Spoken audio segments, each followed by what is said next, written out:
Thank you to each and every one of you, near and far, for joining us today for the 35th Annual Sakura Festival. I'm Lisa Keys, the Executive Director of the Tuscaloosa Sister Cities International Program, and I'll be your host today. This afternoon, although the format may be a little bit different than previous Sakura Festival formats, we will still have the terrific entertainment and demonstrations that you've grown to love over the years. Hello, I'm Mark Jackson, Honorary Consul General of Japan. Congratulations on such a successful 35-year partnership with your sister city in Japan, Narashino. Wonderful job. As you celebrate today, which is the virtual Cherry Blossom Festival, I want to thank you for everything you've done to promote the relationship between Alabama, Japan, Tuscaloosa, and Narashino.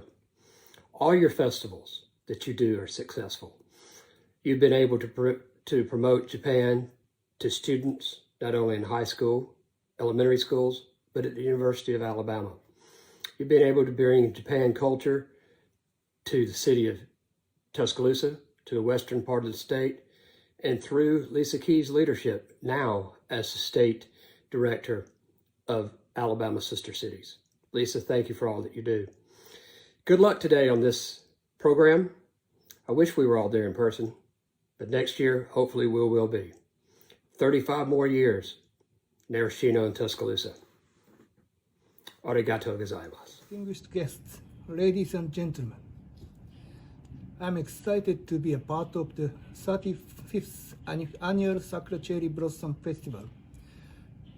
Although the festival is virtual, it is wonderful to see so much enthusiasm for Japanese culture, and I am honored to see so many of you here in support of Japan and our friendship with Alabama. First, I would like to thank the Tuscaloosa Sister Cities International for their support in hosting this event. I would also like to thank each of today's sponsors who have helped make this event possible. Festivals like this are a wonderful way to enhance mutual understanding. This year's festival theme is Nintai, Soshite Koujou, which translates to perseverance and then improvement. The message of resilience is especially appropriate this year, a global coronavirus pandemic. Cherry blossoms hold a special place in the heart of Japanese people. Each year, we look forward to enjoying hanami or flower viewing during the brief blooming period. Every spring, the cherry blossoms provide hope after a long winter and remind us to cherish the beauty of life as we welcome the new spring season. Due to coronavirus pandemic, spending time with friends and family under the cherry blossoms was not possible, so I am glad that we are able to enjoy the festival virtually. The 35 years of this festival represent a lasting bond between the people of Alabama and Japan. Please enjoy the festival today, and I hope the cherry blossoms bring you all a renewed sense of hope and resilience like they do for me. I look forward to seeing you all in person at next year's festival. Thank you very much.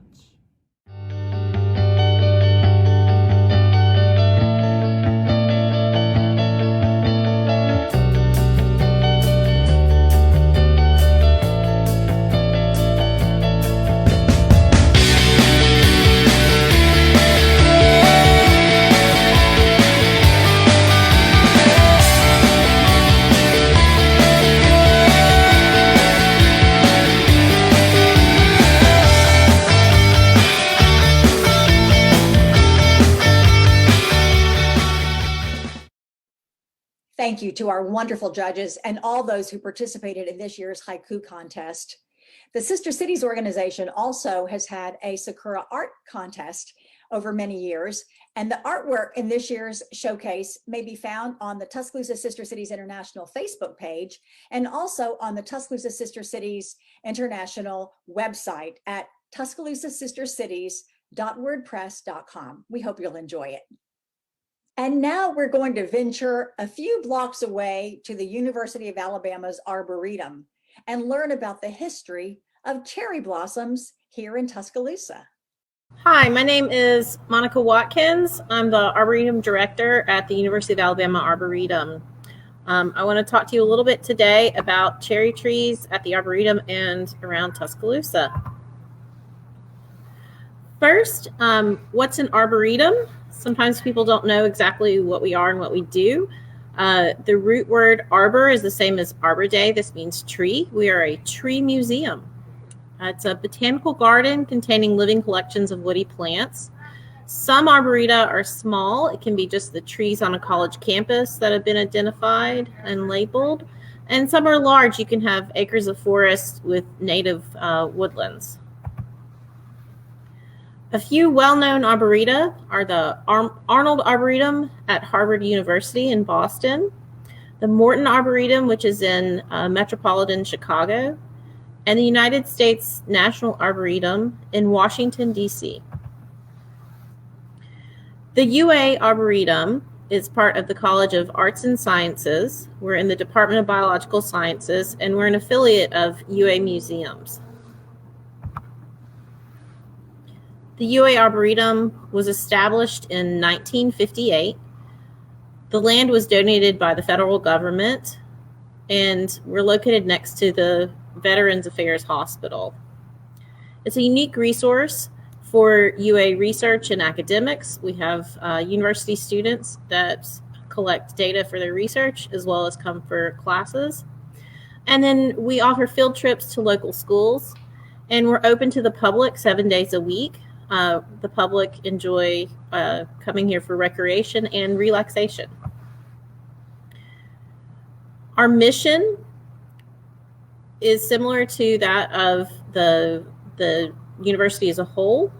We engage in teaching, research, and service with a primary emphasis on the ecology and biodiversity of Alabama.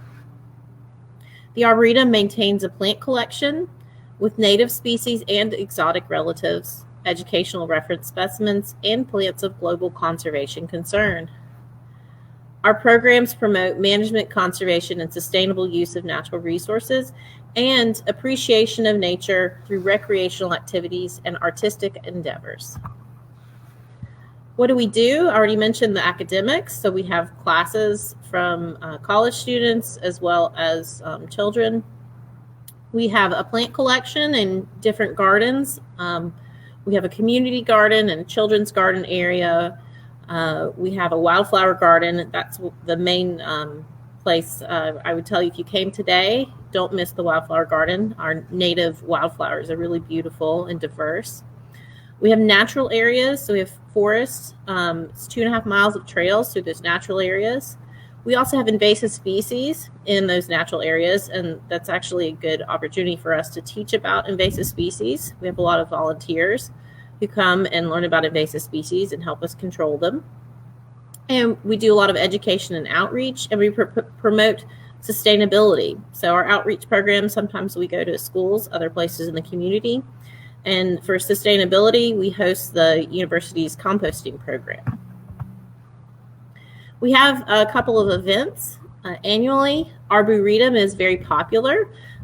Usually we have a trick-or-treat trail through the woods, and then on the pavilion we'll have science education outreach. This past year we did as a drive-through with pickup goodie bags and videos online. Nature Challenge is a spring event. We coordinate with the with Smith Hall, the Alabama Museum of Natural History, and UA Museums. And we do a BioBlitz where we catalog as many species as we can at the Arboretum, take visitors on walks, and have educational activities on the pavilion for children and adults. Where is the Arboretum? We're at the intersection of Veterans and Loop Road. next to the Veterans Hospital, adjacent to the former University Golf Course, and our address is 4801 Arboretum Way. You can visit us 7 days a week. This is actually a photo of a flowering cherry tree. So if you want to make sure you can see a flowering cherry tree for the Sakura Festival, we have one at our parking lot. We're open 8 a.m. to sunset. Sunset right now is around 7 p.m. And it's free to visit us. We're part of the outreach of the university, and we're open to the public. Unfortunately, we can't make reservations right now due to COVID-19. Hopefully, maybe in the fall that will resume. But usually we're able to rent certain areas for private events such as weddings or birthday parties, picnics, and we're able to provide tours and field trips. So now this is why you're here. You want to know what's a cherry. This is in the family Rosaceae, so same as roses. It's the genus Prunus. That probably sounds familiar. Prunes are named for the genus name Prunus. It has the same root word. They can be evergreen or deciduous trees, so some of them lose their leaves in the fall and others keep their leaves through the winter. The fruit is technically known as a drupe. Peaches, plums, cherries, almonds, nectarines, apricots, things we think of as stone fruits, are all in the genus Prunus along with the flowering cherries. These can be made into edible jams, dried. They can be eaten fresh, and you can roast the seeds. And these can be an important source of food for wildlife. The genus Prunus has flowers that are white to pink in color with 5 petals and 5 sepals. They bloom first, so you actually see the flowers on the trees before the leaves grow. And cherry wood is prized for its strength and beauty. This is a picture of a nectarine. So commercial cherries are actually a cultivar of several species, particularly the sweet cherry and the sour cherry. Prunus avium is a sweet cherry, and this is a true cherry species. Since part of our mission is to promote native species and teach about the biodiversity of the state of Alabama, I want to make sure that I tell you about our native cherries and relatives. Prunus serrata is the black cherry. This is actually a pretty common tree, and it can become a large tree. They have reddish black berries, and they are used for their timber value. This is actually a highly valued species. Prunus alabamensis is the Alabama cherry. This is a photo of the Alabama cherry at the UA Arboretum. They have small black berries, and this is a rare and imperiled species. It can often be found within longleaf pine forest, which is an endangered ecosystem.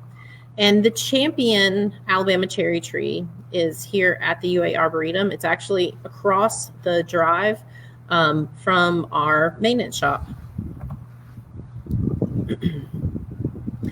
Prunus caroliniana is the Carolina laurel cherry. It has tiny black berries, and one thing that's very important about it is a butterfly host plant. It is frequently cultivated as an ornamental. People enjoy having them in their yard. Unfortunately, it escapes readily. It's not generally considered as invasive, but it's very weedy, and it can become a pest for gardeners. Prunus umbellata is the hog plum. It makes small purple fruits. These are really just small plums. Some people collect them. You can find them sometimes at farmers market. One interesting thing about these is that they have mast years where they'll make lots and lots of fruits, and they're frequently used for jams and jellies. Okay, so flowering cherries. The Sakura is a term for flowering cherries, and there are 3 basic types of flowering cherries. Prunus speciosa is the Oshima cherry. It is actually native to Japan. and it is a small, it produces a small black edible fruit. Flowers made into a tea, and the leaves used in cooking and medicine. This photo here is of an Oshima cherry on the right, and the Yoshino cherry on the left. And the Oshima cherry is the native species, and this one has more of a white flower. Prunus uodensis is the Yoshino cherry. You've probably heard of this one. This is a very common cultivated hybrid. It's believed to be endemic to the Yoshino district of Nara, Japan. And these are the trees that were a gift from Japan that are planted in Washington, D.C. Every year. These are featured, they have a festival in Washington, D.C., and you'll see them frequently featured in the news media. They have fragrant flowers, and the fruits are eaten by wildlife, primarily birds and small mammals. The third flowering cherry, or sakura, is Prunus cerulata. This is the Japanese cherry. It's born from multiple hybrids whose mother line is the Oshima cherry. So the Oshima cherry would be this native cherry from Oshima. The Japanese cherry is more, it's highly variable because there are many cultivars. It's a very long list of cultivars, and they all look a little bit different. What's important to note about this one is it's bred for its flowers. The fruit does not mature, so it really only makes those flowers. So where can you see flowering cherries in Tuscaloosa? They're commonly planted as an ornamental in usually more established neighborhoods. The Arboretum has a very large cherry. This is another photo of our cherry at the parking lot and on the UA campus. This is a picture of a few flowering cherries at a home in Tuscaloosa. Right now is a great time if you're driving around. We think of people doing fall leaf peeping. I like to do spring flower peeping, and I think a lot of people enjoy that as well. Right now, the dogwoods are blooming, the cherries, the red buds, everything seems to have come into bloom all at once. You can blame the oak trees for most of the pollen, but the flowering trees are really beautiful right now. Here's a photo I took this morning on campus. It's basically a grove. It's at least a dozen cherry trees across the street from Bryant-Denny Stadium. This would be a really wonderful place if you wanted to participate in Sakura. You could do this socially distanced. This week, you might take a blanket and sit under the cherry trees, have a meal. That's a traditional Japanese pastime for the Sakura Festival. Here's a close-up of the flowers from this tree.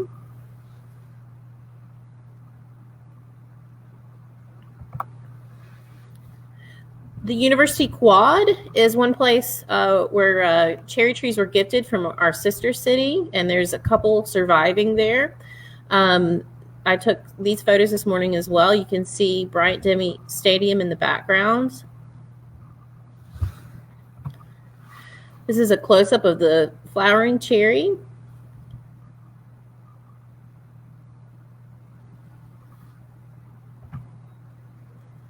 And here's a picture from the other direction. So this tree is located in front of the Gorgas Library.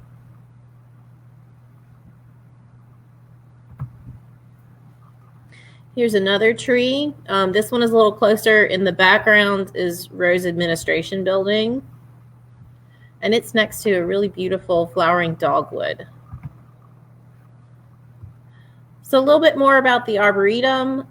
If you'd like to get involved with us, you can come visit us. We don't have any big events on the schedule, but look out for those to come back as COVID becomes less of an issue. You can keep up with us on our Facebook page to learn about the projects that we've been working on this year. Sign up for our email listserv to get email announcements. We're always looking for volunteers. You can be trained to guide our education programs. You can learn gardening. The Wildflower Society comes to visit us, as well as the Tuscaloosa Master Gardeners. You can contact us at the email address arbor@ua.edu. And our friends group is the arm of the Arboretum that helps us with fundraising.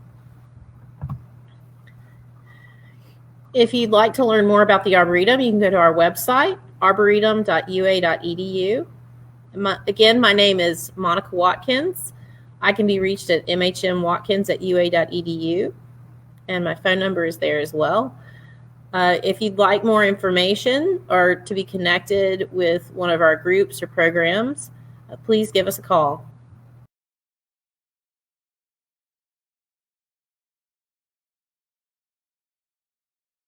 During this time, please explore the festival's page, international.ua.edu/Sakura, where you can find activities and other Sakura virtual events. Next in our festival programming, we have Laurie and Dr. Koji Arizumi playing a piece on the koto and flute.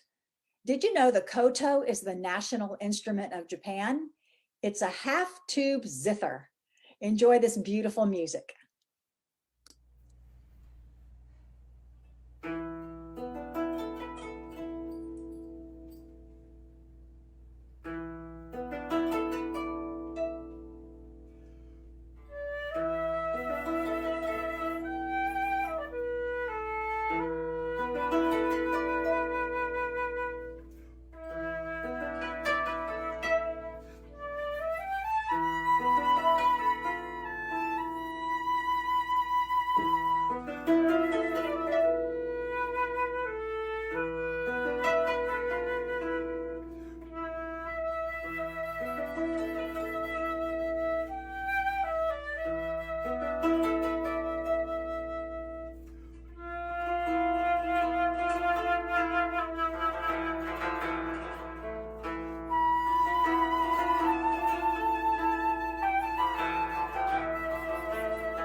I hope everyone has been enjoying the Sakura program so far.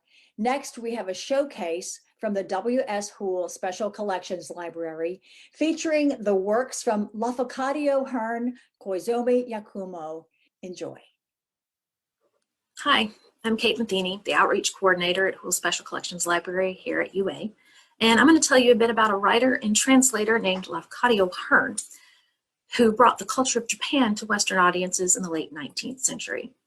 We have a collection of works both by and about him, and I'm delighted to share some of them with you today. But first, a little or maybe a lot of background on Hearn. He was born Patrick Hearn in Greece in 1850 on the island of Lefkada, which his parents then turned into the English name Lafcadio, and that's what he went by. He has a pretty complicated family history. His father was an Irishman who was serving in the British Army there in Greece. It was a British protectorate at the time, and his mother was Greek. And when he was very small, the family moved to Ireland, but things did not really go well for them. His mother was very miserable in Ireland. She really didn't speak much English, and she was an Orthodox Christian surrounded by a whole bunch of Protestants. And the father was off a lot, serving in the military. Pretty much Hearn ended up mostly raised by a great aunt of his. And his mother went back to Greece, basically gave up Lafcadio and his brother James in order to marry another man and start another family. And his father died when he was about 16. So really, from a lot of his formative years, he was basically in the care of this great aunt who sent him to Catholic school, including for 2 years in France. When he was about 19, he moved to America, where he started his career as a writer. He worked for newspapers and magazines, both in Cincinnati and in New Orleans. And he wrote a variety of things. He would read literary works and write reviews of them. He would translate English works into French and vice versa. So think about the stories of people like Émile Zola and Guy de Maupassant. And he wrote some of his own pieces. So at this time, there was not a whole lot separating a literary writer and somebody who was a newspaper writer, because the newspaper was often where literature was being published, and a lot of it is what we call local color fiction. It was a time when America was growing just in crazy amounts, and it was becoming so vast and diverse, and people from different parts of the country were interested in each other and learning about culture and what life was like there. And the South was especially popular. So Lafcadio recorded some Creole folk tales and wrote about culture and food and things in New Orleans for magazines and newspapers alike, and in books. And that's how he's usually remembered in the US, although he's by no means a major figure here. Basically, if you studied local color fiction, you might have heard of Lafcadio Hearn. He was very much curious to learn about other cultures, as you can already see there.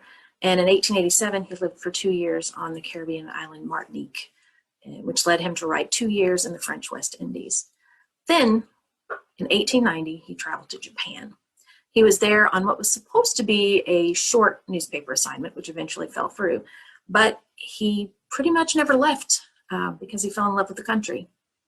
And he fell in love with a woman named Koizumi Setsuko, who he married. They eventually had 4 kids. He became a Japanese citizen in 1906, taking the name Koizumi Yakumo.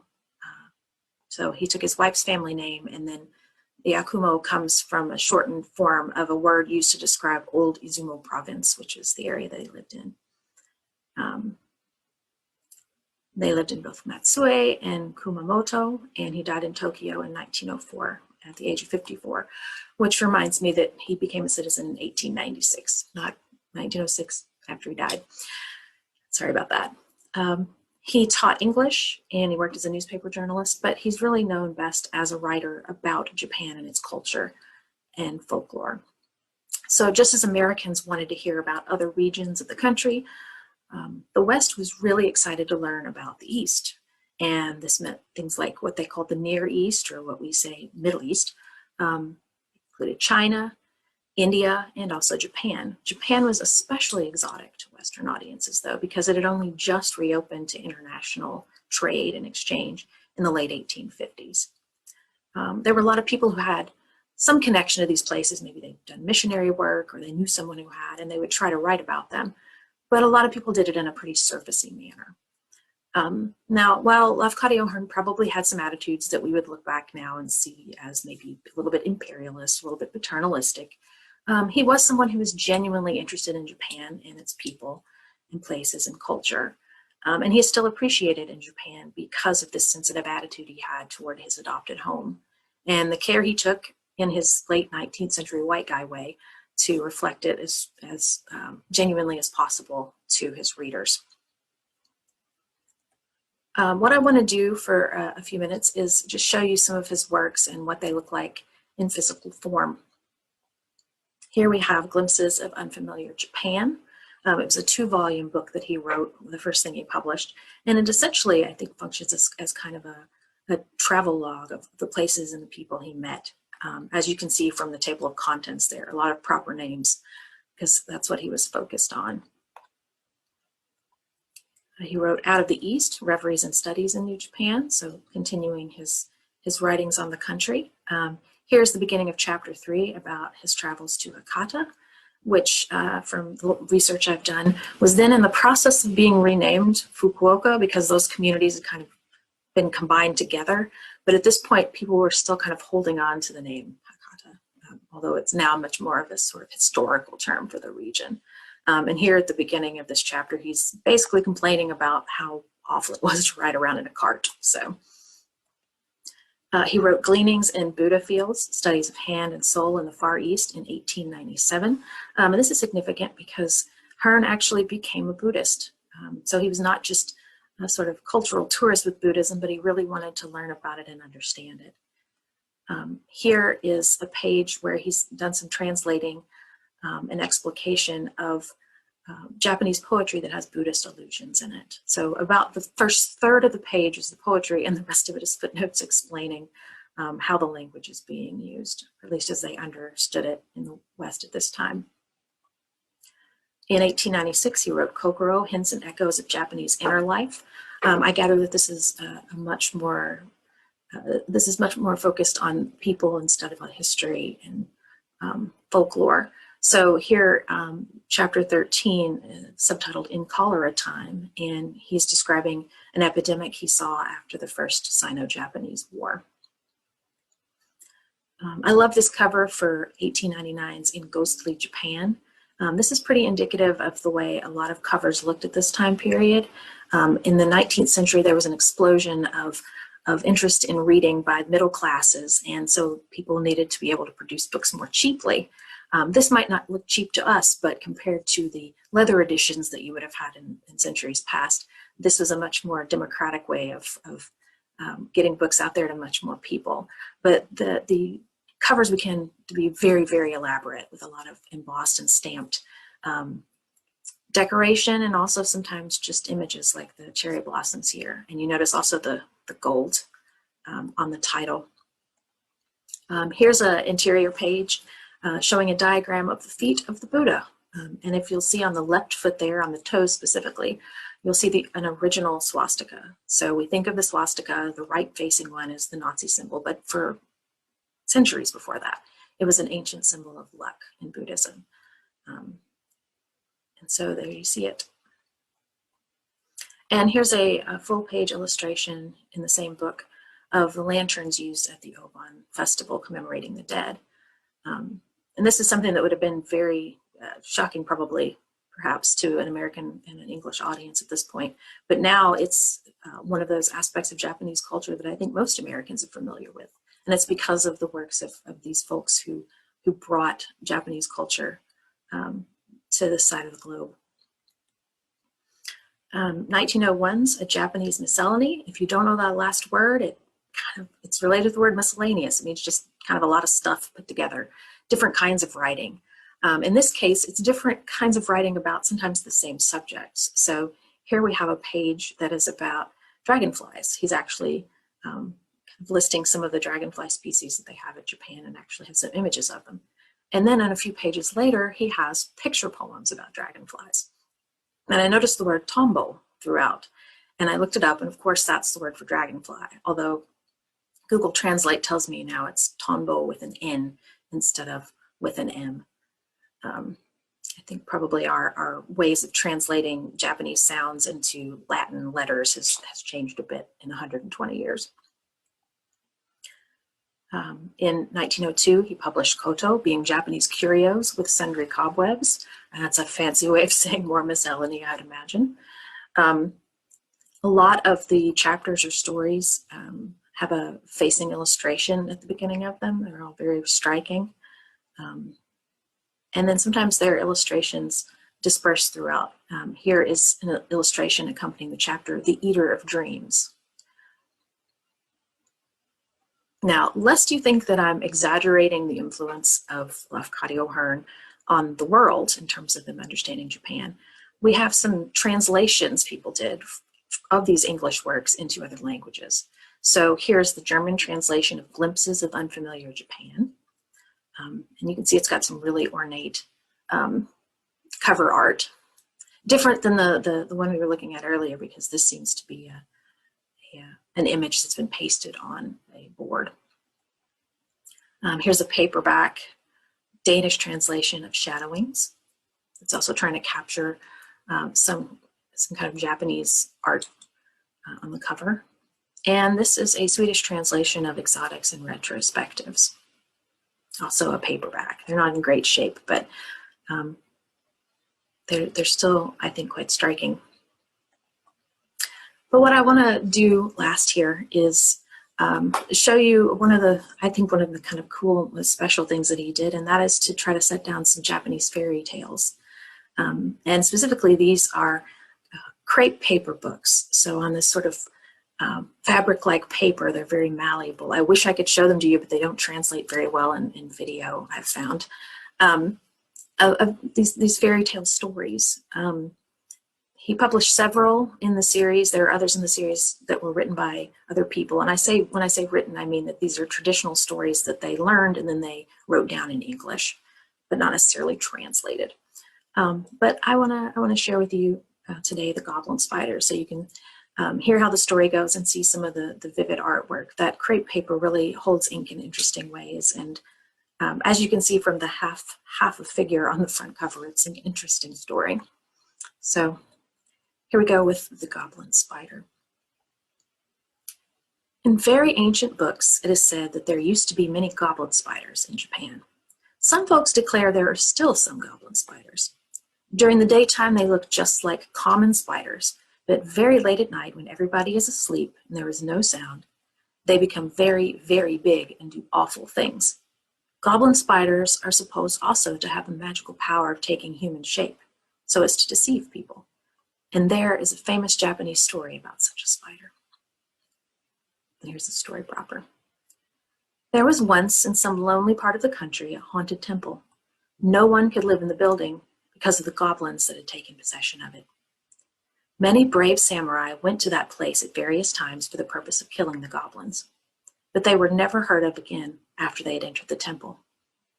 At last, one who was famous for his courage and his prudence went to the temple to watch during the night. And he said to those who accompanied him there, "If in the morning I be still alive, I shall drum upon the drum of the temple." Then he was left alone to watch by the light of a lamp. As the night advanced, he crouched down under the altar, which supported a dusty image of Buddha. He saw nothing strange and heard no sound till after midnight. Then there came a goblin, having but half a body and one eye, and said, "Hitokusai," there is the smell of a man. But the samurai did not move. The goblin went away. Then there came a priest and played upon a samisen, so wonderfully that the samurai felt sure it was not the playing of a man. So he leaped up with his sword drawn. The priest, seeing him, burst out laughing and said, "So you thought I was a goblin? Oh no, I'm only the priest of this temple, but I have to play to keep off the goblins. Does not the samisen sound well? Please play a little." And he offered the instrument to the samurai, who grasped it very cautiously with his left hand. But instantly the samisen changed into a monstrous spiderweb, and the priest into a goblin spider. And the warrior found himself caught fast in the web by the left hand. He struggled bravely and struck the spider with his sword and wounded it. But he soon became entangled still more in the net and could not move.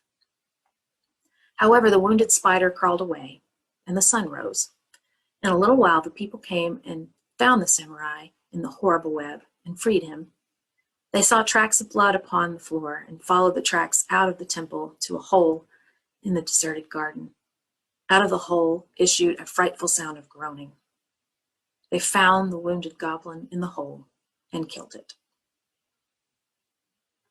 Not exactly a happily ever after ending, but if you've read the original versions of a lot of Western fairy tales, they're not particularly happy either.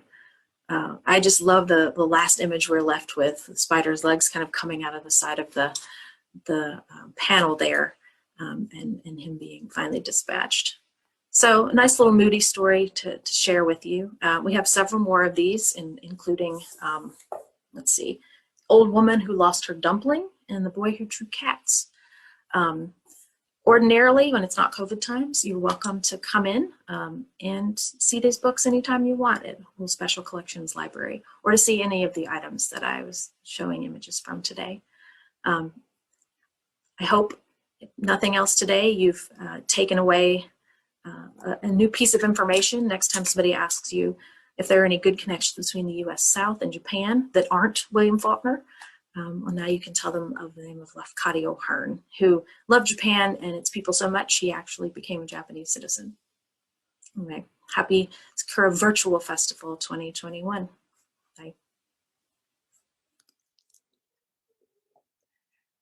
I hope you were all able to learn something from the W.S. Hoole Special Collections Library. Next, representing the University of Alabama Community Music School is Jennifer Louie, a Suzuki violin teacher who will be talking about the Suzuki method. Hello, I'm Jennifer Louie, Suzuki violin teacher at the University of Alabama's Community Music School. I will discuss some special characteristics of the Suzuki method, a music education system teaching philosophy originally from Japan. Our founder, Shinichi Suzuki, was born in 1898 and died in 1998. He believed that all children had talent and that the environment, not genetics, played a role in the development of talent. Today, there's over 400,000 children and parents that take Suzuki lessons throughout the whole world. Some special characteristics of the Suzuki approach includes parent involvement. Parents attend lessons and practice at home with their child. Number 2, graded repertoire. Every Suzuki student starts with Twinkle Twinkle Little Star, and the final book of their instrumental series, they'll have a major concerto. The third part is early beginning. We believe in students starting as young as 3 and 4 years old, although it's never too late to learn. And playing by ear first, and to learning to read music are also components of the Suzuki method. Our program continues with a special presentation from Jolie Teveno, the Executive Director of the Japan America Society of Alabama. Hi, good afternoon, everyone. My name is Jolie Teveno. I'm the Executive Director of the Japan America Society of Alabama, and I'm here to talk to you today about Japan. So we've got our PowerPoint presentation here, Japanese culture, and etiquette, as well as cultural activities that I think really embody these cultural values. And then we'll talk a little bit about Japan in Alabama, and if you're interested in Japanese culture, how you can get involved from right here in your home state. So a little bit about us. We're a nonprofit organization, 501c3, which means we're mostly education-based. Our job is to go around Alabama and teach people about Japan, and then also help the Japanese community here learn about the resources available to them and integrate into the Alabama community. We were founded in 1989, so we are a little over 30 years old now. So we work with relationships, which means that we support Japanese companies here, as well as other programs, university students studying Japanese, sister cities relationships, and much more. So if you have any questions about us, you can visit our website at japanalabama.com, and my contact information is there. I'd be happy to talk to you about opportunities that we have for internships, volunteering, and how you can get involved with Japan in your local community.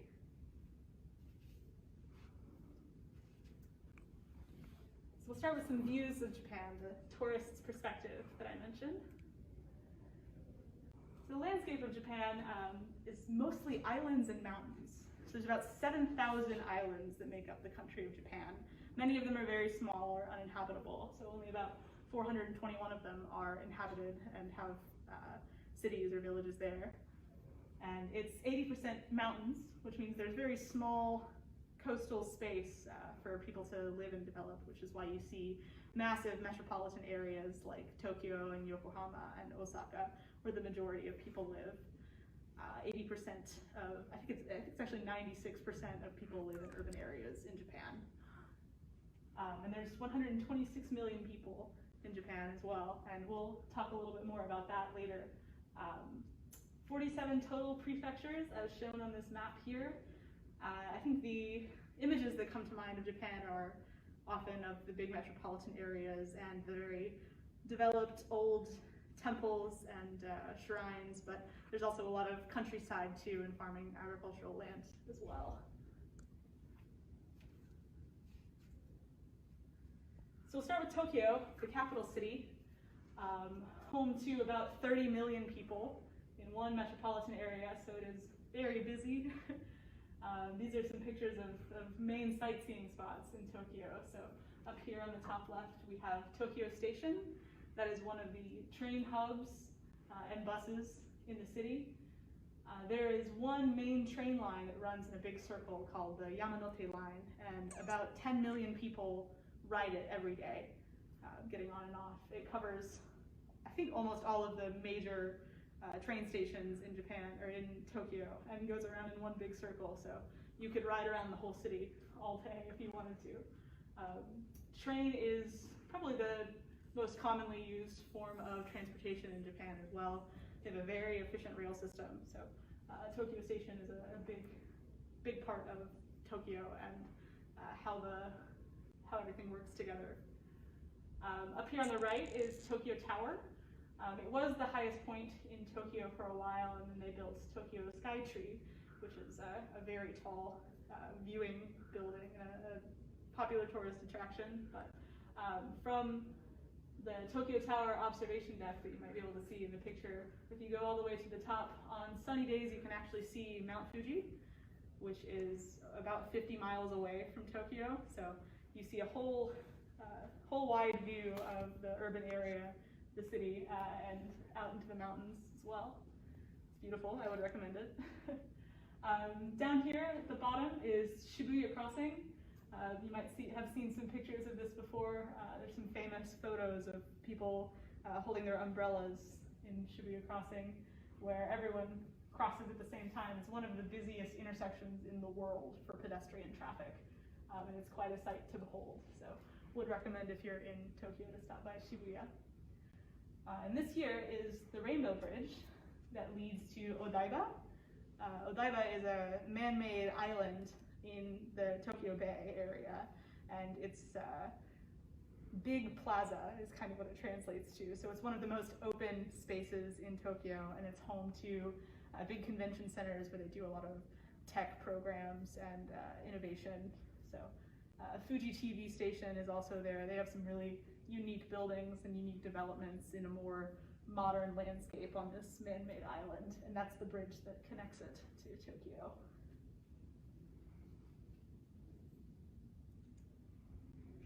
So Kyoto is another popular tourist destination in Japan. There's a variety of things to see and do in Kyoto and South Japan area. But there's some rich history there with some beautiful temples and very iconic images like this Kinkakuji, the golden temple on the bottom right. It's plated in gold, so it's really an amazing sight. That's one of the popular tourist spots. And then up here on the top right is Gion. It's the geisha district of Kyoto. There's lots of shops and restaurants and very small, kind of hole-in-the-wall places where you could go have tea or a small dish. And you can also see geisha performed here. And many people like to dress up in kimono and take pictures and walk down these streets. And you can see this is taken during cherry blossom season, so you've got the beautiful cherry blossom tree in the district. This one up here on the left is called, top left is Fushimi Inari Taisha. It is a mountainous hiking trail that is just filled with these tori red gates. I think there's hundreds and hundreds of them, and you can spend hours walking through the gates up the mountain. And once you get to the top, there's really spectacular views of Kyoto. And then down here we have Arashiyama.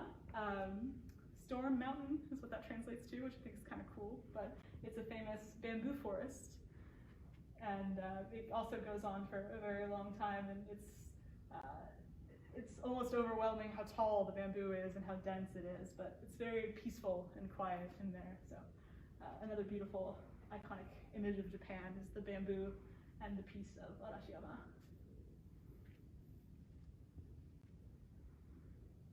There's Okinawa.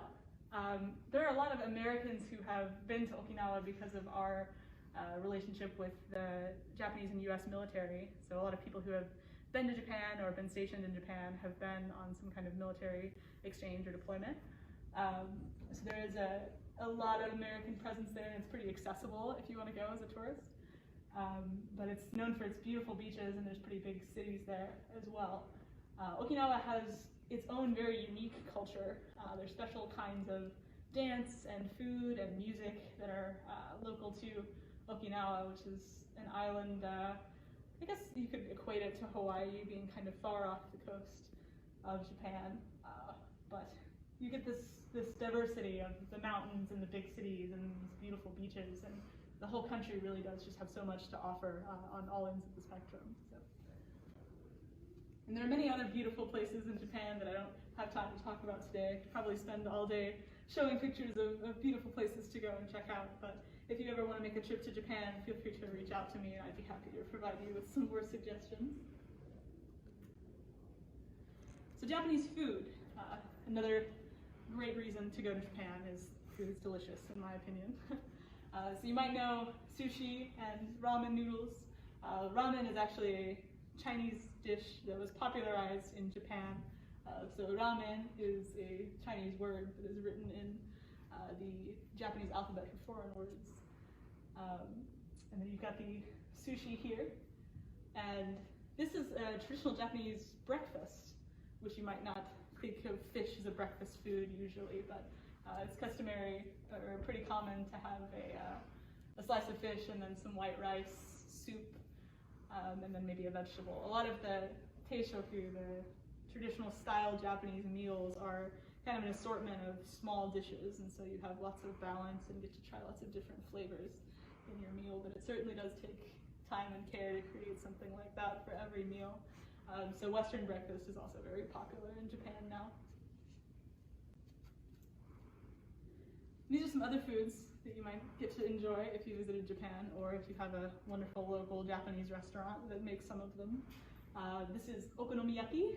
It's a cabbage pancake. It's a savory dish, famous or made famous in southern Japan. There are different kinds of okonomiyaki regionally, and it's kind of okonomiyaki is whatever you like, is what it means. So you toss in seafood or vegetables or meat, cheese, mochi, rice cake, to make kind of a sticky texture. And you can try lots of different kinds of okonomiyaki and enjoy them the way you like it.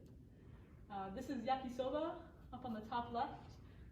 Both okonomiyaki and yakisoba are kind of festival foods.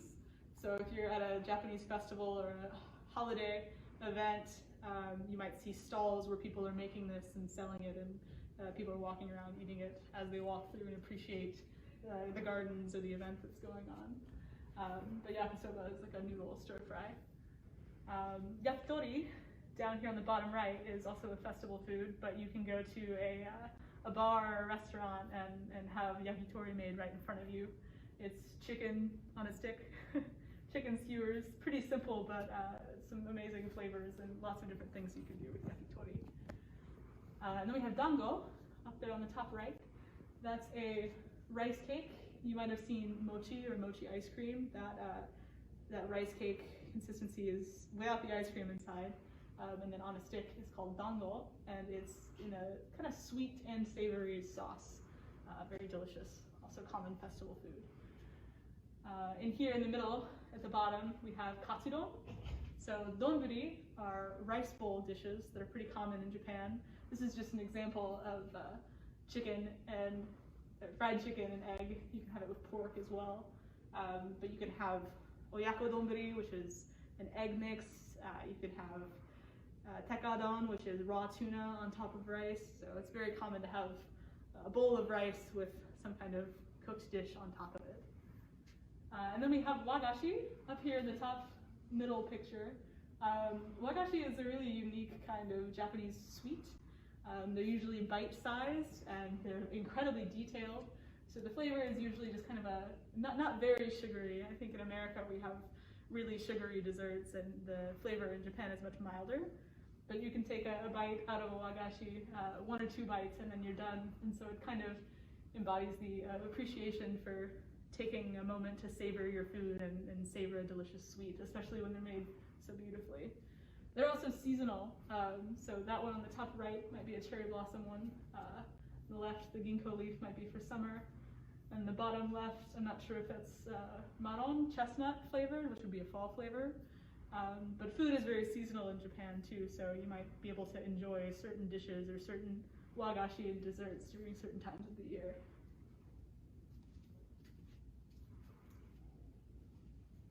Okay, Japanese customs and culture. So religion in Japan is really interesting to me personally. It's about 69% Shinto. Shintoism is the, I guess, native religion to Japan. So most people would be born Shinto.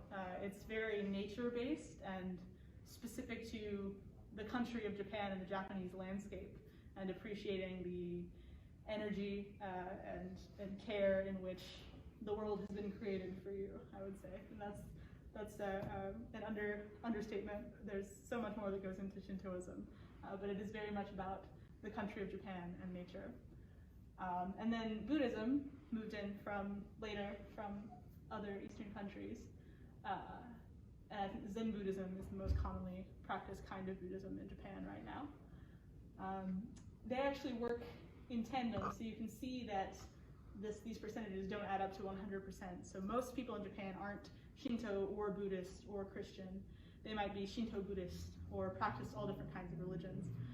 Very often you'll see large Buddhist temples with a shrine, a Shinto shrine that has been built for the sole purpose of protecting the temple. So they work very closely together, and it's kind of an ideology to believe in both and believe the best things of both religions. So you get the Zen peace and enlightenment part of Buddhism, and then also incorporate the appreciation for nature and natural islands of Japan from Shinto. I think it's a common saying now that you're born Shinto, you marry Christian, and then you die Buddhist. And that's, in Christianity, is still fairly small in Japan, but Western weddings are becoming very popular. So being married in a church-like fashion is gaining popularity in Japan. So you can have these 3 phases of your life with 3 different religious influences. And then 6.2% is other religions, so people who might be atheist or agnostic or any other world religion living in Japan.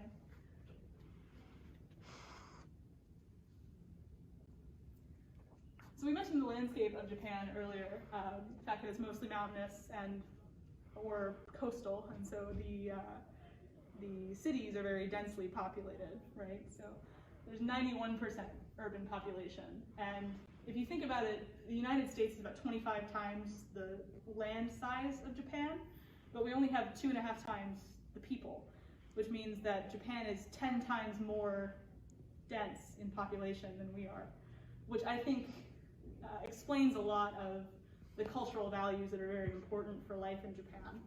Because when you're going around your day-to-day life and your train station, your daily commute to work looks like this, it's very important to have respect for other people's space and make sure that you're following societal norms or unspoken rules to try to be respectful of your neighbor who might be literally an inch away from you. And this is an extreme example. This is from rush hour on the Yamanote line, which is that train line I mentioned earlier in Tokyo, and there might have been a delay, so people are backed up. But it's amazing to go to Japan and to be on a subway in the US versus a subway in Japan and see how everyone lines up somehow effortlessly and respects, and everyone's quiet for the most part. Some examples of this respect come through when you're in this crowd of people and nobody's talking loudly on their cell phone, or if there is, everyone's looking at that person. People are generally courteous. You don't listen to your music too loud in your earbuds on the train. You don't, if you have a backpack on, everyone immediately swings it around to the front and makes sure they don't bump into anybody. It's just very courteous, and it makes things so much easier when you're living on top of each other, I would imagine. And this goes into meiwaku culture. So meiwaku is the concept of being a burden, or burdensome, troublesome. So if you hear somebody say meiwaku, it's kind of pointing out that you're doing something disrespectful or selfish. So if you're being loud or noisy, or you're, you litter, something like that, that would be very meiwaku. And it goes really against the grain of what Japanese society and mindset is all about.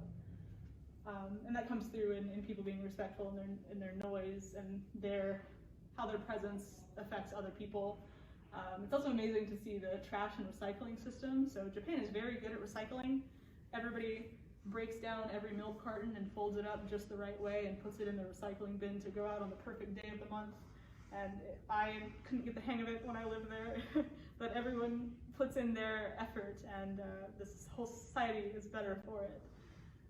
Also with your trash, if you're out and about on the town, looking, at your tourist sites, and you have an empty water bottle or a candy wrapper or something, there's no public trash cans, you're just responsible for it. So you put it in your backpack and you wait until you go to a train station or a public bathroom or somewhere where there is a trash can. But the city is not expected to accommodate you and your trash. People take the sense of responsibility to keep the space around them clean. And everything is very clean in Japan. I think that's subjective, obviously, but if you go to public spaces, they're usually pretty pristine. And if they're not, then that's usually fixed pretty quickly. And then we mentioned train etiquette. So that might be a little bit intimidating if you're thinking about going to Japan and you're wondering, well, what if I make a faux pas or do something wrong? And as a foreigner, usually there's a little bit of grace extended to you. So that's good. But if you watch and learn, it's pretty easy to see the rules. So if you get off a train and everyone's lining up on the left side of the escalator to get out of the train station, you can just step over to the left side. You don't have to have all the rules figured out before you go over, but because everybody works so well together and everything goes so smoothly, it's easy to see kind of where you fit in. And as long as you're being respectful and conscious of where you fit around other people, it's easy to kind of find a place and go with the flow. So another part of Japanese culture that I think really expresses these core values, bowing, or are, is used as a greeting, an apology, and a sign of respect. And how you bow conveys different meanings. So women will usually bow with their hands folded in front like this, or you look down, and then men have it straight at the sides. If you're bowing to somebody who is your superior or your teacher, you always want to bow lower than them. Bows of apology are very deep. You want to show humility and kind of that effort, and the depth of your bow almost conveys the depth of the emotion you're trying to express. Or if you just see a friend or see a restaurant manager that you want to wave at while you're walking out after you've eaten, you can just kind of do a little head nod and wave and walk away. So bowing is pretty standard, but that's the way to acknowledge somebody. And it's interesting because I think we interact in America more with maybe service staff or employees of retail than you would in Japan. We try to strike up a conversation or say thank you, how's your day, how's it going. There's not a lot of small talk that happens in those kinds of situations, but all you really need to convey a thank you is just a light head nod. I think that also comes into play with having so many people around. We have this concept in Alabama of Southern hospitality or being very friendly and open, and if you make eye contact with somebody and you smile, that's kind of second nature. But in Japan, if you make eye contact with 3,000 people throughout your day, you'd probably be tired of smiling. So it's a little bit of a sense of giving somebody personal space by, avoiding eye contact or not trying to constantly engage with everybody. But that simple little bow can really convey a lot of gratitude and acknowledgement. It's very important. Similarly, when you're giving or receiving gifts, you want to take great care to appreciate the gift that you've been given. This goes into business card exchange too, which is something very common that our Japanese businessmen and American businessmen going to Japan have to understand before they go. The presentation of your card or your gift matters very much, and you kind of treat it as an extension of yourself or an extension of the person who is giving it to you. So if someone gives you a gift, you want to receive it with both hands. It shows that you're taking care and valuing, treasuring the item instead of kind of offhandedly just taking it. You want to receive it with two hands and you take a moment to appreciate it. Often the presentation is as important when giving a gift as the actual gift that's inside. It's sometimes customary in Japan not to open the gift until later. So if you have a party and you bring your host a gift, they might not open it until afterward, and they would send you a thank you card or something like that. And it's so you don't put the pressure on them of waiting for their reaction. So that's kind of an interesting detail. They can have their reaction to your gift in private. But the presentation is very important. So some gifts are very beautifully wrapped. There are special envelopes if you're giving money, whether it's for a wedding or a birthday. They're different colors. I don't know all of them, but there's lots of little details like that go into gift giving that I find fascinating. And then omiyage is a big part of gift giving culture as well. So an omiyage is a souvenir, but it's probably not maybe the souvenirs you would think of, like keychains and magnets and things like that. They're usually consumable, so food is pretty common, and they're local. So if you go to anywhere in Japan, let's say you live in Tokyo and you go to Kyoto and you go see the Narashino, the bamboo forest, and there's a little temple there, and they sell bamboo themed treats, then you might bring that back for your coworkers. And it's usually a box of 10 or 20 or however many small gifts, because when you come back from vacation, you're expected to recognize everybody in the office, everybody who's your friend. It's kind of a way of bringing back some of the excitement that you've experienced and sharing it with your loved ones. But it's very customary to buy omiyage, a lot of them, to give out to many people. And it's, people can receive it with excitement too, and it's a really big part of the travel culture in Japan, I would say.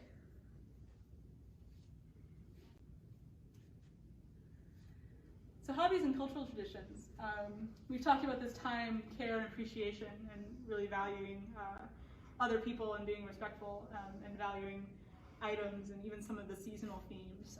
I think these come into play very often when you look at the traditions of Japan and some things some elements of Japanese culture that have been shared with the outside world too.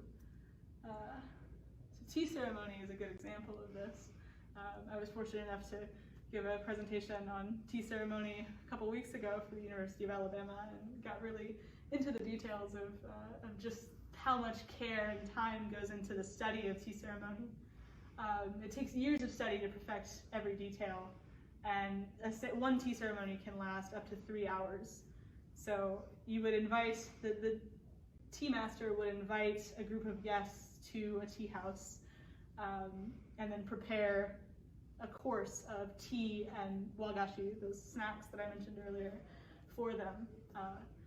But the presentation of the tea house is very minimal, very calm, and has seasonal themes. So the decor might have something including cherry blossoms during cherry blossom season.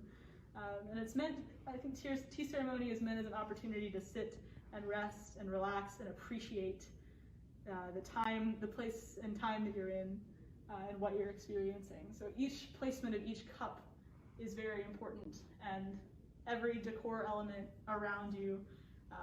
You have 3 hours to sit there and really take it all in the greatest detail possible. And everything is fleeting, which is a very cherry blossom, very common theme for cherry blossom season is this ephemeral passing of time, because cherry blossoms only bloom for maybe 3 weeks out of every year. So I think the themes there are really to stop and appreciate them while they're there and appreciate the time that you have. And tea ceremony definitely covers a lot of those themes. So tea ceremony, I think, follows some very strict sets of rules, and that's why it takes so many years to study and master the art of tea ceremony. But there's other Japanese hobbies that are have a little bit more creative freedom and expression.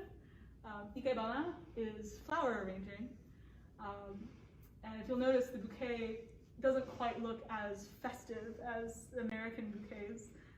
Not as many colors. It's very balanced. When you look at a Japanese flower arrangement, it's supposed to bring a sense of calm and peace and balance, and that really plays into the art of ikebana, flower arranging. And then calligraphy. So Japanese language has 3 alphabets. There's hiragana, which is kind of the phonetic alphabet, katakana, which is a phonetic alphabet for foreign words. So if you're a foreigner and you go to Japan, then your name would be spelled in katakana. And then kanji, which are Chinese characters. And there are I think there's over 9,000 kanji, but there's about 3,000 that you'd use to read a newspaper, for example. So many different kinds of these Chinese characters used in Japanese. Here's some example of 2 kanji next to calligraphy. That's shudo, and then ikebana at the top. But the art of painting each one of these characters, there's a certain stroke order, a certain form to each one, but there is some kind of expressiveness that goes into it. You can flick your brush a certain way and add a little bit of, emotion into each stroke. And I've never been an expert on calligraphy myself, but watching people who are passionate about it paint, you can see the feeling that goes into just writing out a character. So it's not about form necessarily, it's not about making it look like perfect handwriting. It's got an element of artistic expression to it as well. And martial arts are also a very common hobby in Japan. There are many different kinds of martial arts. I think karate or judo are popular ones here in the US. And there are many dojos or martial arts studios for both of those here. I do martial arts personally in Birmingham. It's called Bujinkan Budo Taijutsu. It takes a little bit from judo and karate, and then we study weapons as well. But there's lots of different kinds and different schools of martial arts in Japan that focus on different things. So if you have an interest in martial arts, there's a wealth of knowledge to be had from Japanese culture. Here on the left is judo. It's archery. Very popular for women, and there's high school archery clubs. I'm not sure why, but it seems to be one of the more popular sports there. And it is recognized as you would recognize soccer or baseball. And they do have soccer club and baseball club in your high schools in Japan as well at some schools, but Kyudo is more traditional Japanese martial art. And then sumo wrestling, which is very performative, but also requires a lot of skill. Famous sumo wrestlers in Japan are treated as massive celebrities with interviews and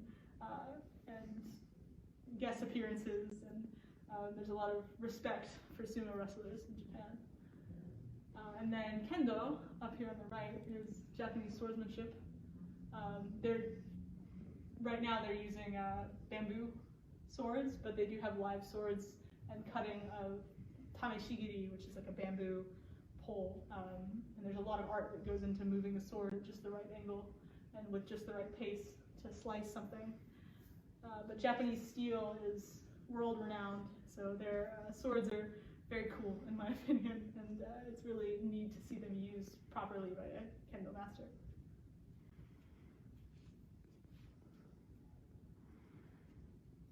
So now that we talked a lot about Japanese culture in Japan and what you might see if you ever visited Japan, I'd like to talk about Japan in Alabama and your opportunities right here at home. So we have over 170 Japanese owned and affiliated companies in Alabama. So Japan has a massive economic footprint on our state. If you are looking for an opportunity to work for a Japanese company and you think you have to move to Japan or move to a major city like New York or LA, you can certainly find a place to use your Japanese language ability or your interest in Japan right here in Alabama. There's tons of opportunities. And there's a huge Japanese community around those companies as well. I think there's about 3,000 people, Japanese citizens living here in Alabama right now.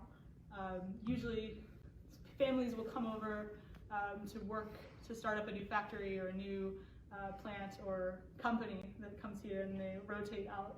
So it's very common for Japanese families to live here for 3 to 5 or 6 years and then go back to Japan.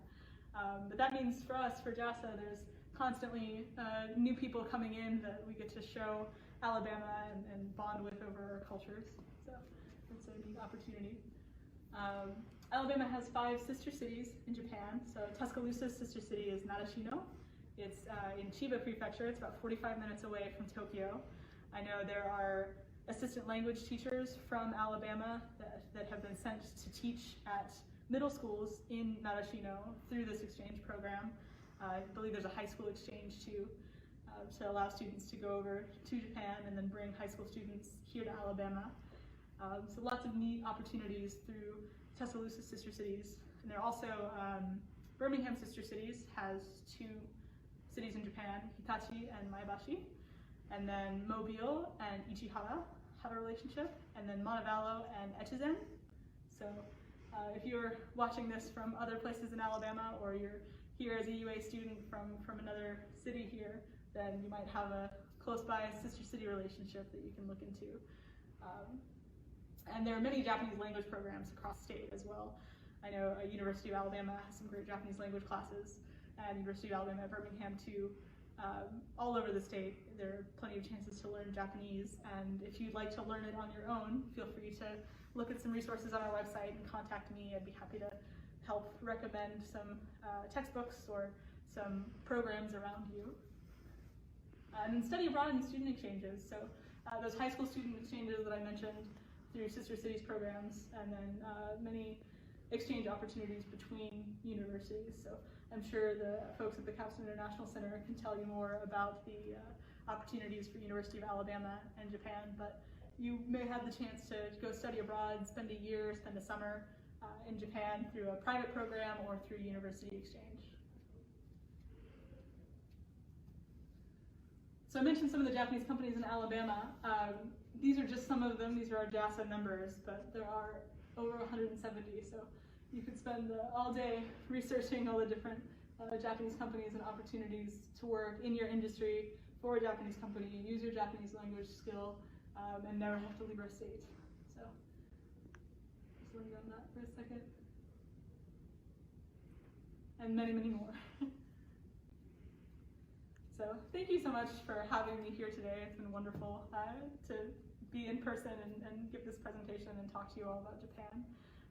I'm available anytime at japanalabama.com is my email address and my phone number. If you have questions about Japan, anything I've mentioned in this presentation, how you can get more involved.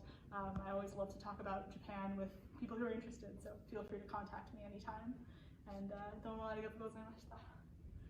there any questions? Are you ready to play his Japanese game? Next, we'll have an instructional presentation of Go from the University of Alabama's Go Club. Go is an abstract strategy board game where players aim to surround more territory than the opponent.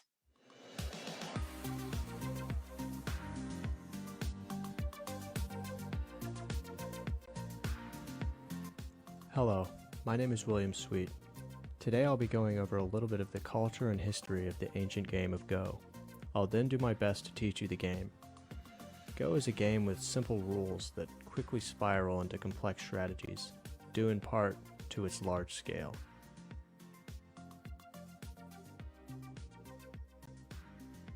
Some of you may have seen a game of Go in movies or TV. Like chess, the game is usually just a decoration for the background. After this video, you'll be able to look at the boards and see what's going on. Go was created in China sometime around 4 millennia ago. Legends say it was created by an emperor for his disobedient son to learn to behave. It may also have developed from tools used for divination, or it may have been a way for generals to plan battles. In any case, the original surrounding game had little changes over the years. In the 6th century Common Era, it traveled to Japan, and it gained prominence in the Heian period, when the shogun Tokugawa Ieyasu put a monk in the new role of Minister of Go. The monk promoted Go tournaments and opened schools for Go, where the game became intensely studied. Over the centuries, the Japanese added the tiebreaker to compensate the white player for going second, and developed openings and other theories for how the game should be played. The game spread west in the 20th century when European, you might say hobbyists, became fascinated with board games and other puzzles. It was primarily the Japanese who spread the game across the globe, and as a result, many of the strategic terms are inherited from the Japanese language.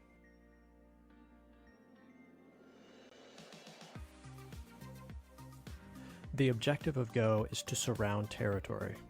What this means becomes more complex, so as each rule is introduced, I'll focus on how it changes our strategies for taking territory. The first rule involves placing stones on the intersections. This large board has 19 horizontal lines and 19 vertical lines. Because we play on the intersections of the lines, there are 381 possible places to play. Once your stone is placed, your opponent gets a chance to place a stone of their own. Once you place your stones, you cannot move or remove. Now that we can place stones, the question is, how do we capture territory? Here's an example. By placing stones in a square in the middle, black has 4 empty intersections inside. This counts for 4 points. Here's a similar play by white. Because white played in the corner, she can place much fewer stones and take the same amount of territory. We don't have to play along the border of the board to completely surround empty intersections. Now, many of you may be wondering how you can take territory from your opponent. Notice that the area between black and white's territory is undetermined. This is because neither player has surrounded it, and both players can play there. So we have a new definition for territory. You have to surround it and prevent your opponent from playing on it. But how do we do that? This is where the second rule, the capture rule, comes into play.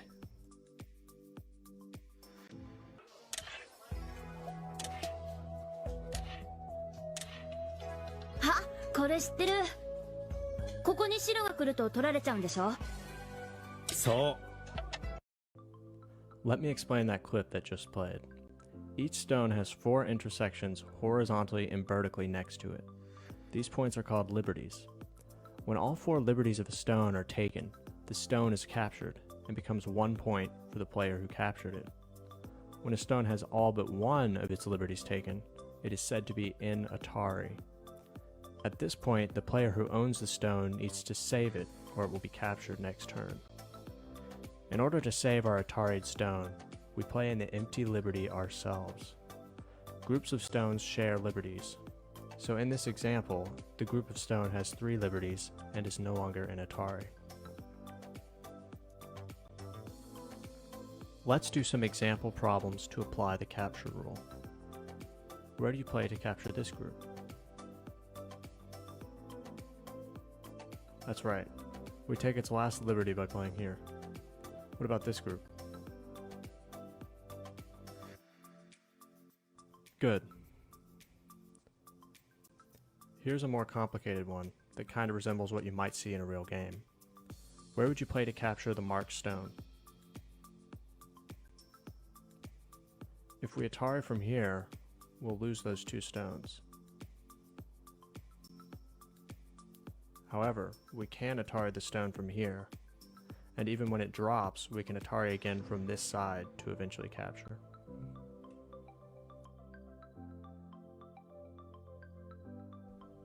There's something I want to quickly emphasize. You cannot place a stone where it will be immediately captured. This is called a suicidal move. However, if the stone you're playing is going to capture other stones immediately, you can always play it. Here's an example. Ordinarily, we wouldn't be able to play here because black has no liberties in that spot. However, since the rest of the white group is surrounded, his move is capturing the 8 white stones, so it's allowed. In fact, it's a good move.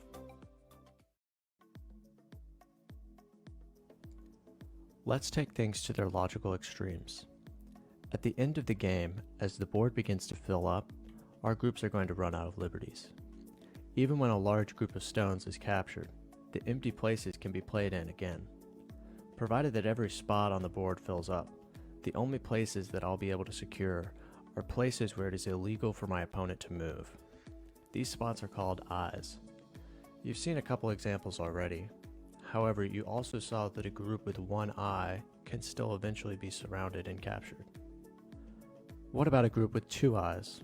Here's an example. There are 2 eyes where black can't legally play. Now let's surround this group. If black were to try to play in either eye, it would still be illegal because neither move captures the entire group. If you don't quite get this yet, that's okay. The most important point is that this opens up the idea of life and death. If I can prevent a group from getting 2 eyes, then it is called dead because I will eventually capture it. If a group gets 2 eyes, it is unconditionally alive, and if I haven't contained it, it will spread out quickly. Let's go through some problems in case there's any confusion.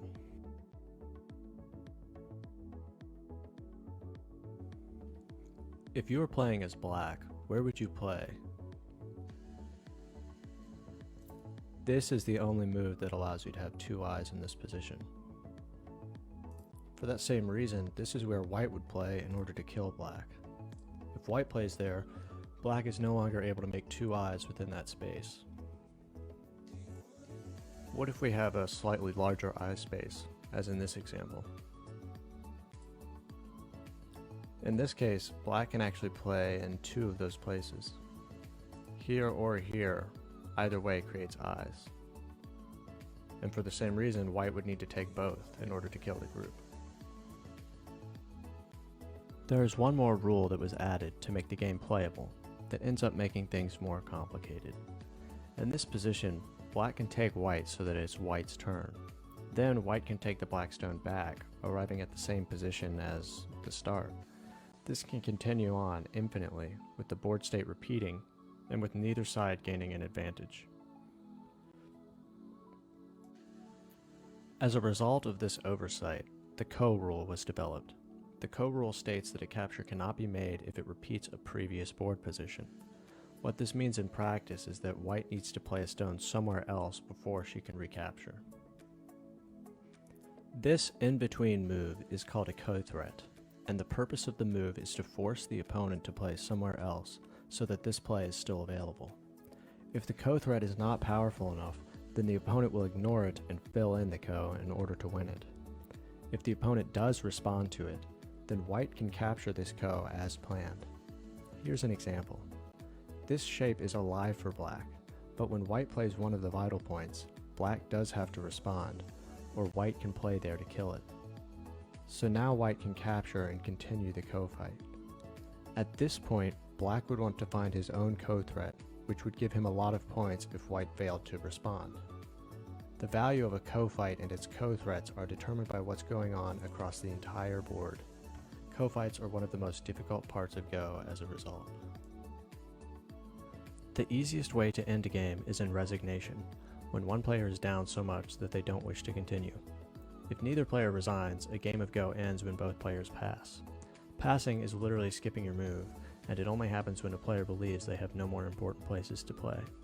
This can be difficult to determine, but if your opponent passes, they don't have anything to attack or defend, which means you don't have anything to defend from attack or to attack. After you've played some games, you'll start to get a feel for when you should just pass. After both players pass, the dead stones are removed from the board. This means if you're able to capture stones that will never escape, you shouldn't waste moves capturing them. Dead groups will be picked up anyways at the end of the game. If the players don't agree that a group is dead, then they probably shouldn't have passed. Regardless, the game will continue to be played, and the players will try to either save the group or kill it, depending on whether they own it.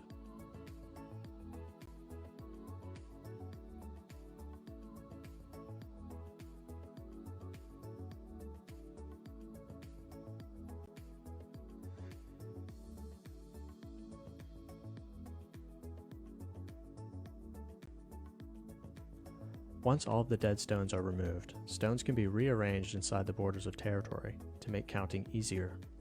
We have to avoid shifting the actual walls of the territory though, because afterwards we count up the empty points. In Japanese style scoring, the stones themselves aren't counted because each player should have placed the same amount. The total of your territory plus the stones you took prisoner becomes your overall score.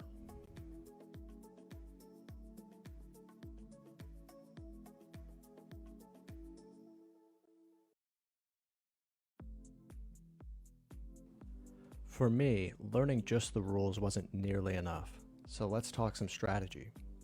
The beginning period of the game is called the Fuseki. At this point, both players are staking claims to certain parts of the board, but no one can build territory just yet. Some common first moves are the 3 4 points, the 3 3 points, or even the 5 3 points. Arguably the most popular opening is the AI's preferred first move, the 4 4 point. It doesn't secure the corner as well as a 3 4 point, but has a lot of power. After the first 4 to 10 moves, the Fuseki is over and the middle game begins. There are accepted lines of play in the corners, known as Joseki.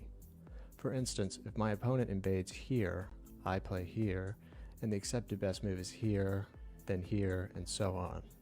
There are many variations of Joseki, so choosing a few to study makes you a lot stronger. Really, they're just moves that are played so often, they become accepted as good play. In general, the middle game is all about balancing territory and influence, and keeping sente. Territory is considered points on the edge of the board where it is easiest to live. Cho Chi-hoon was a legend notable for his ability to invade under the radar and try to take all of the territory possible. Territory is in contrast to influence, which is essentially power towards the center of the board. It's much more difficult to make territory here, but if one can press their opponent into the sides of the board, then their points in the middle start to look quite large. Takamiya Masaki was well known for playing this way. He was adept at converting his influence into points by killing invaders or creating large blocks of territory. Now let's talk about sente. Sente is having the option to play first. It's like making a co-threat that your opponent has to respond to. During the game, players strive to make good moves that also force their opponent to play a corresponding move.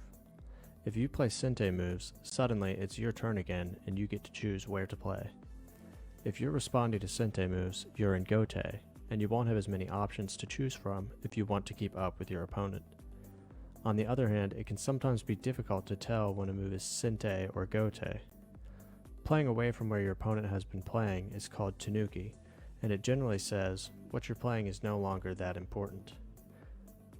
Sente is extremely important in the endgame, when the borders between groups are being set in stone, and each individual move is of little value. To wrap up our overview of strategy, I want to give some examples of tessujis.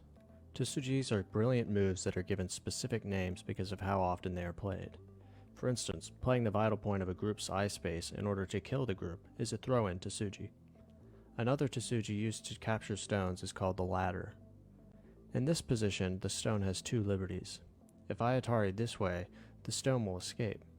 However, if I guide it this way with an atari, then I can atari again after the stone extends.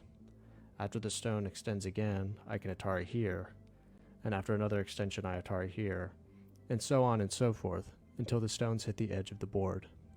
If I can capture a stone or a group of stones in a ladder, then my opponent will not play it out and will accept it as dead. However, it would be a bad idea to play out the ladder if my opponent can escape, like in this example.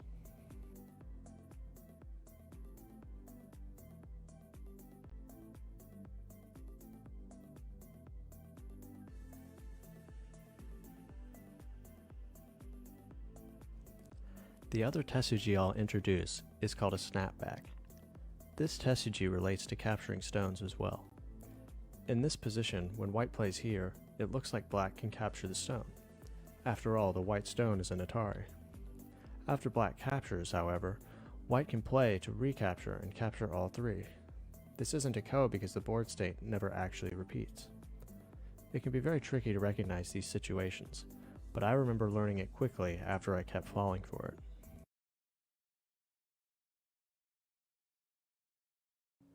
To conclude the video, I want to try to answer a common question.